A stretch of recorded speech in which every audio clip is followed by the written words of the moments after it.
અંકલેશ્વરના મીરાનગરમાં Ganesh પંડાલમાં અશ્લીલ ડાન્સનો video viral થતા વિવાદ સર્જાયો હતો. ગણેશ ઉત્સવ સમિતિએ જેડીસી પોલીસ મથકે આયોજકો વિરુદ્ધ અરજી કરી હતી.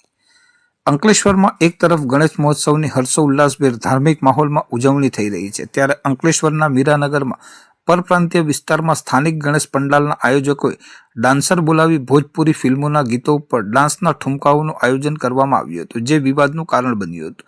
ભોજપુરી ડાન્સરના ઠુમકાઓ વચ્ચે યુવકોની લોલુપતાનો વિડીયો સોશિયલ મીડિયા ઉપર વાયરલ થયો હતો. ધાર્મિક ઉત્સવોમાં આ પ્રકારે ડાન્સનો કાર્યક્રમ કેટલા અંશે યોગ્ય કહેવાય તે ચર્ચાનો વિષય બન્યો છે. આ અંગે અંકલેશ્વર ગણેશ ઉત્સવ સમિતિ અંકલેશ્વર જીઆઈડીસી પોલીસ મથકે આ કાર્યક્રમના આયોજકો સામે અરજી આપી નારાજગી વ્યક્ત કરી હતી. તો મોડેથી ગણેશ મંડળના આયોજકોએ જે આ કાર્યક્રમથી કોઈની લાગણી દુભાઈ હોય તે બદલ માફી માંગી હતી અને કાર્યક્રમ બર્થડેનો હોવાનું કહી વાયરલ વિડીયો મામલે ખુલાસો કર્યો હતો.